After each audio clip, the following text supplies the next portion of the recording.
be impossible for this committee to determine whether the governor is sick or not sick. What we have is a letter. If he is sick, we wish him well. Chair, there is a matter that you have addressed yourself to, the issue of context. The context within which you are getting this letter.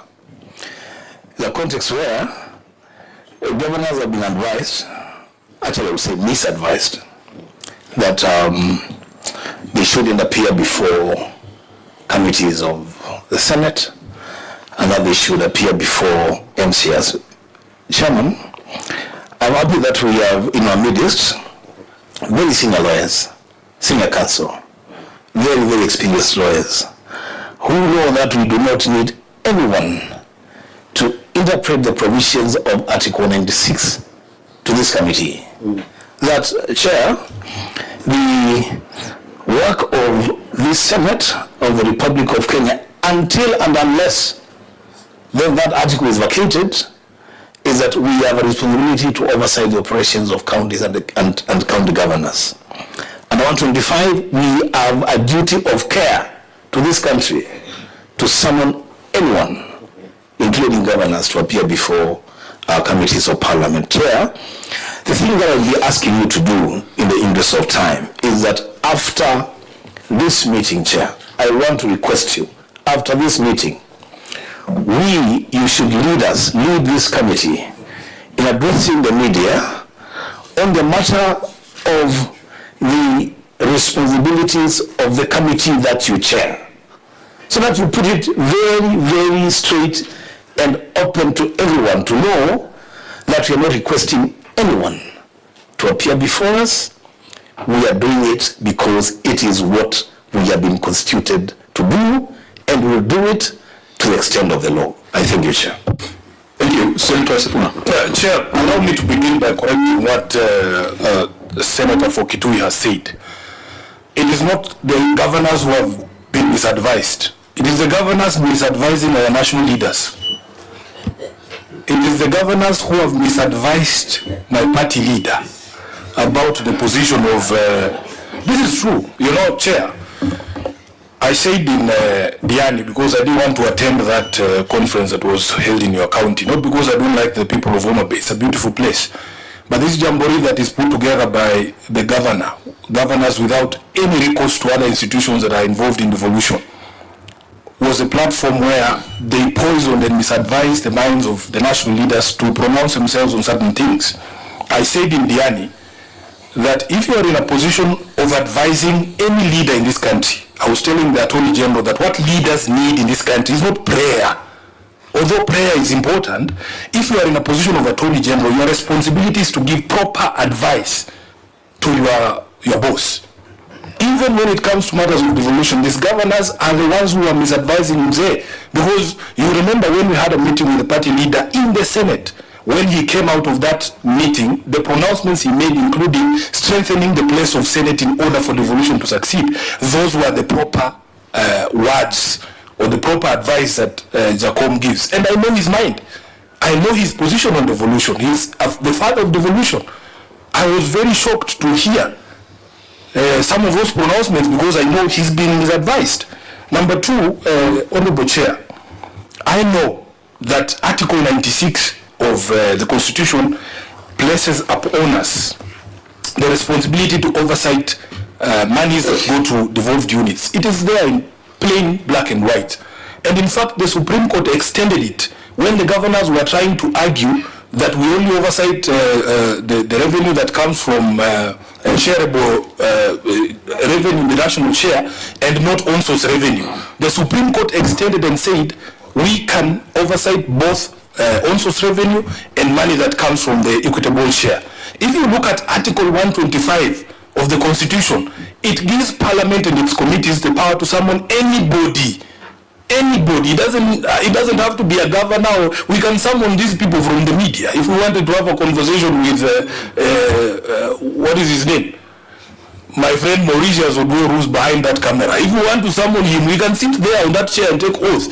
Any person can be summoned by committees of Parliament. So it is improper advice to tell leaders that the Senate or the committees of this House cannot call governors to appear before this.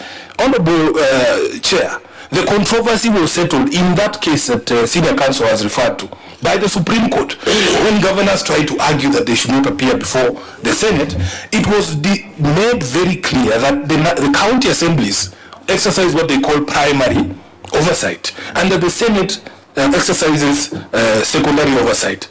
Our biggest frustration as members of the Senate is that we have a leadership that do not know how to defend the institution. So as questions are cast about the conduct of committees, the conduct of parliament, the conduct of the Senate, you have your speaker there. He doesn't say anything. You have the majority leader, the minority leader, they don't say anything. By now, I expect Honorable Chair to have a statement from Honorable Mazayo and Honorable Cheriot defending the institution and putting the record straight. Our speaker, he's nowhere to be seen.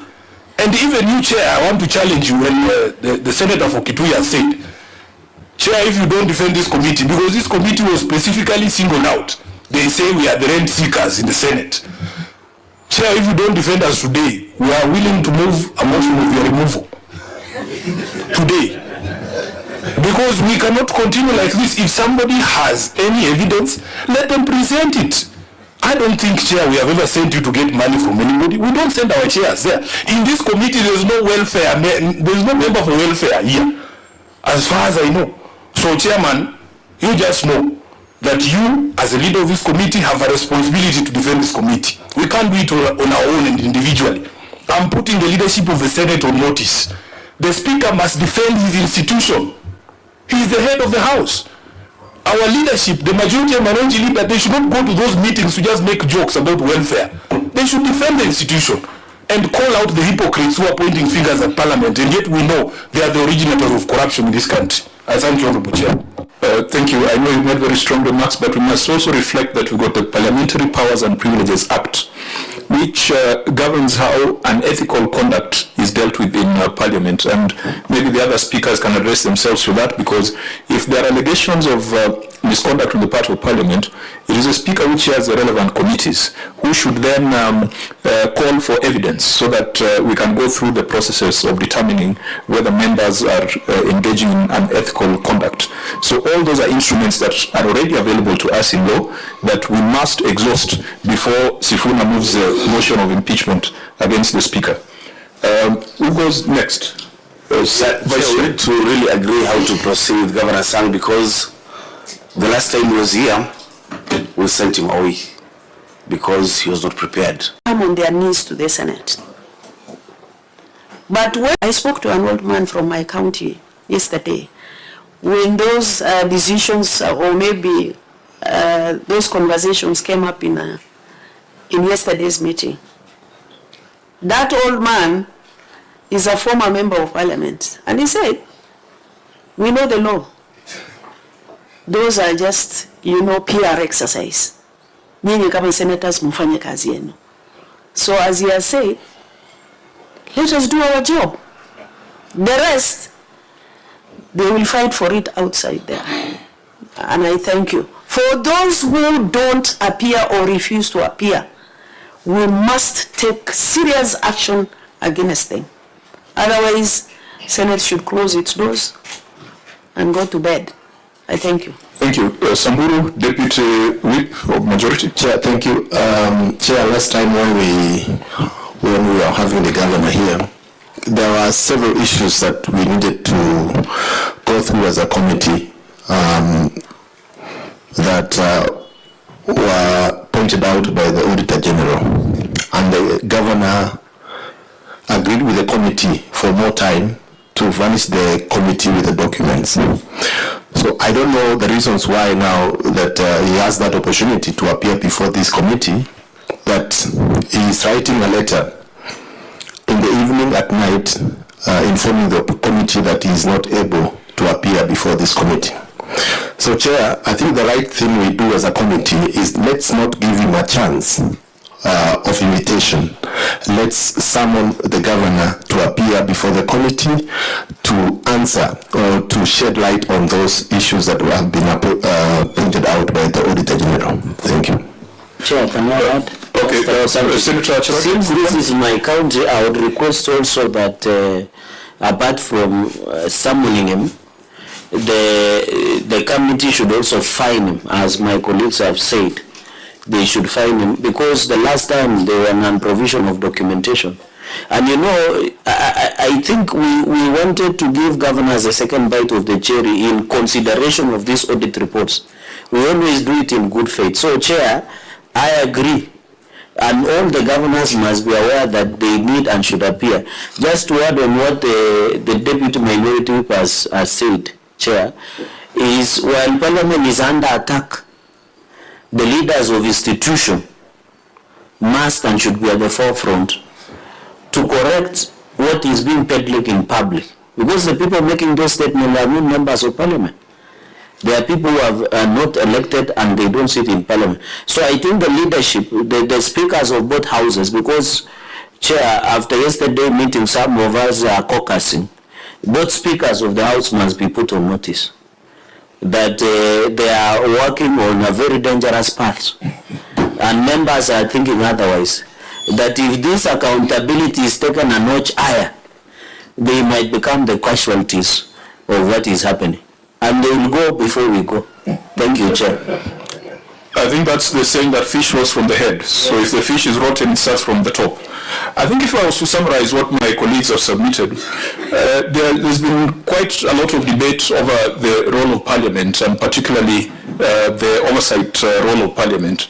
Some commentators have spoken about the Constitution as it ought to be. We are concerned about the Constitution as it is.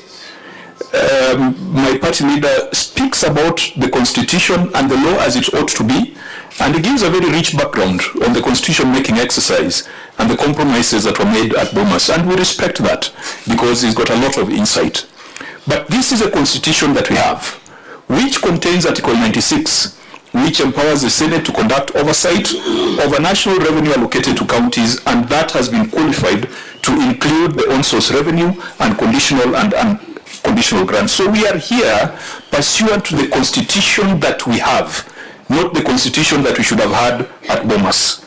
We are here pursuant to Article 229(8) of the Constitution that requires the Auditor General to bring audit reports to Parliament and gives us a timeline for their consideration and for making recommendations. We are here pursuant to the Public Audit Act that has very clear procedures on how Parliament should deal with audit reports. We are here pursuant to the decision of the Supreme Court on the oversight role of the Senate. In fact, in the 11th Parliament, governors refused to appear before this committee. It took almost 5 years for this litigation to be concluded, and it was established that governors as chief executive officers, they are defined as such in the Constitution, have a responsibility to appear before Parliament and county assemblies to defend or to provide accountability for their expenditure. We are in no way taking away the power and the duty of the county assembly. The county assembly remains the primary overseer. And there is no day when the Senate tried to veer into that terrain. When it comes to budgets, that's the exclusive role of county assemblies.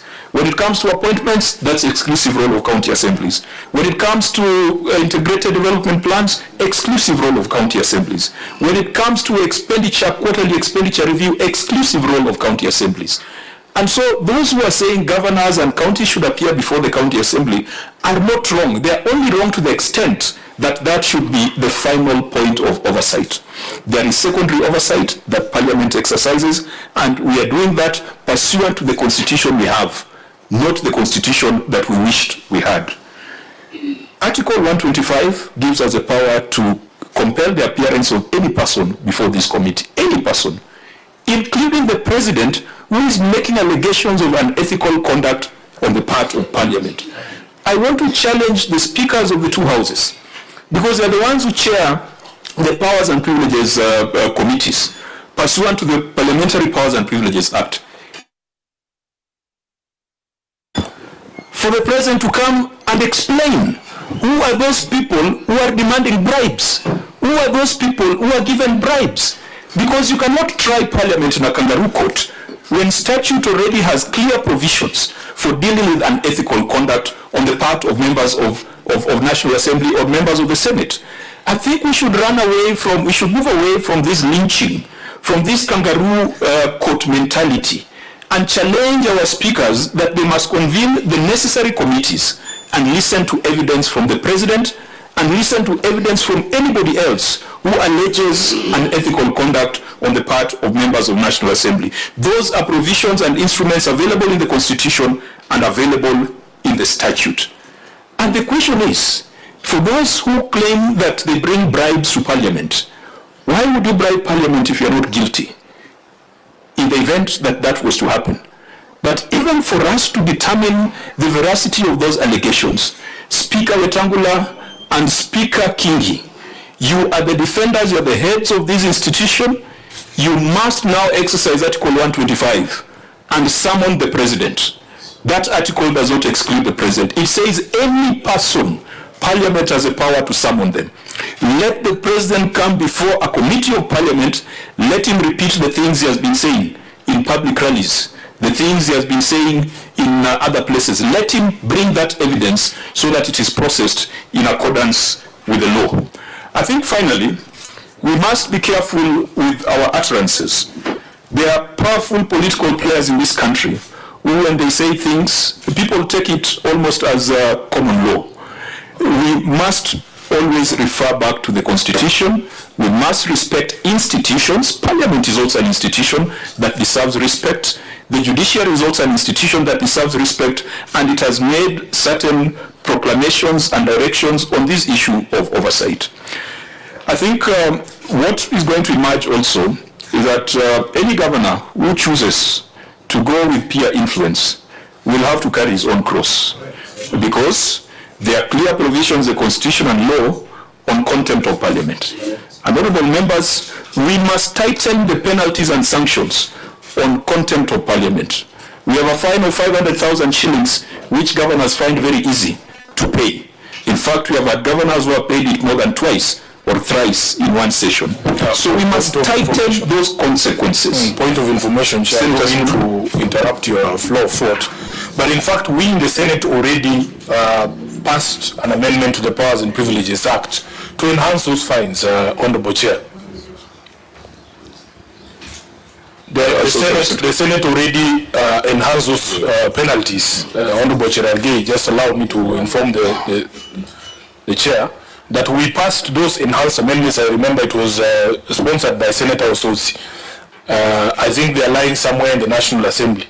And our colleagues in the National Assembly must now do their bit to make sure that that law becomes law. I am not very sure it will be assented to, given the sort of attitude that is coming from the office of the President. But we feel that as a Senate we have done our part. The National Assembly needs to push that fine. We pushed it to 2 million, you remember. And we even had gone to the extent of suggesting that we need our own police force in the Parliament and a police cell. Because you remember the frustration we had, and in fact it was this committee, with the governor of Nairobi, where if you say you want him arrested and brought before this committee, you depend on the Inspector General of Police, who might not be very willing to execute that order. The Senator Dulo has a problem with the police command in his county. They can't do anything. So you remember we had suggested that we should have powers of arresting people. When they threaten to arrest us, we will also threaten to arrest them. Wakitushika tunawashika. That's what we say. Senator Sifuna, in the Parliamentary Powers and Privileges Act, it allocates powers to our parliamentary orderlies and sergeants at arms equivalent to the power of the police. Yeah.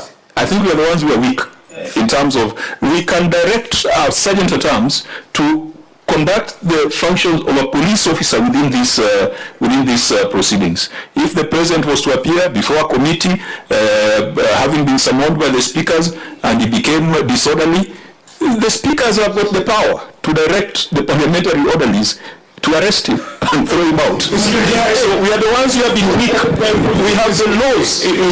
Chair, one thing you need to do is, again, choice of words. We are not the ones who are weak. It is our speakers who are not doing what they are supposed to do, Chair, by the police. So there is no security in Parliament, so we are being invaded by everybody. Strangers, the executive, I think anybody. Let's come back to the context. Yeah. That is why I'm saying the speakers we have are very weak.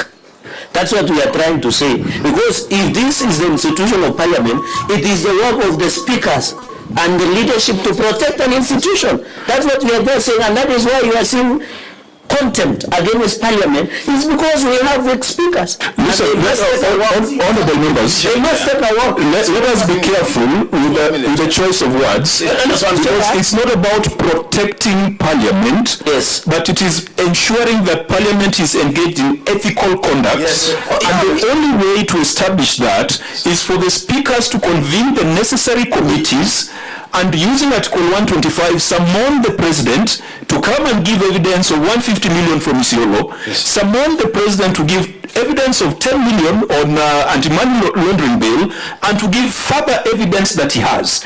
That is how the constitution that we have is drafted. And that is a challenge we are putting out to the speakers, not to protect Parliament, but to ensure that for the good of the public, the very gross allegations made by the president can be investigated and the public can also get closure, because there are clear mechanisms for resolution of an ethical conduct. If speakers don't know how to do it, they can borrow a leave from the head of judiciary. And I think the institution, then they have a responsibility, a duty of care to protect. Chair, this protection is important because you need to operate in an environment that makes you feel safe. Correct. It cannot be that everybody who wants to invade Parliament, they have a free day, until they go to the no. And the speaker must be able to say, you know what, we draw the line. Correct. This is how far you can go. Beyond this, if you have something to say about Parliament, there are procedures to say. So I think our message is that as Parliament we are open to scrutiny. Yes, that scrutiny is the point. Must be done in accordance with the constitution we have, not the constitution that we wish to have. That scrutiny must be done in accordance with the Parliamentary Powers and Privileges Act, which has given the speakers certain powers to deal with unethical conduct. And we want to challenge all those who are making allegations, that we can even have a formal and proper inquiry. And we also want to challenge the president. If you know these people, do not be mourning and crying like every other common person.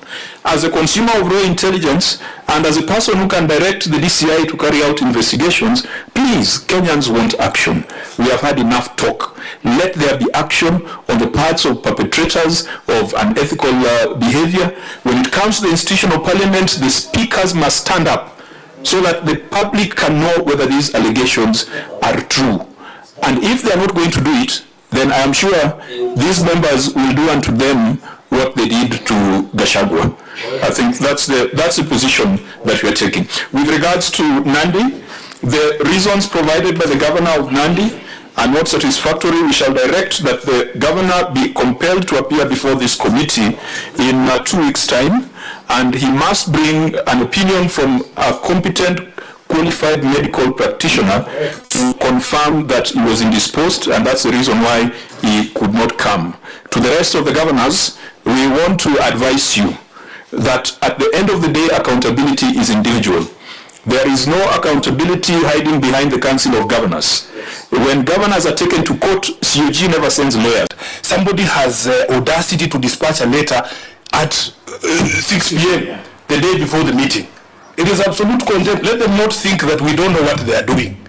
I am sure he's somewhere admitting himself into, I don't know which is the biggest hospital there. The whole hospitals are dysfunctional. I'm sure he's here in Nairobi. He's here in Nairobi, somewhere in Karen or in Aga Khan. No, he should be in Airbnb. He's not like You are completely out of order. Sick people go to hospital. We wish him a quick recovery if that is the case, but let it not be a trick to run away from accountability. Honorable members, we have dispensed with Nandi. We go to Kitui. Clerks, is Kitui present? Let's check it is present. Okay, then if Kitui is present, we shall then go into the formalities of bringing Kitui on board.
Before we call in the Governor Kitui, we could have a very, very quick brief from the Office of the Auditor General on the status of implementation of the recommendations, and then we call in the Governor and make quick progress.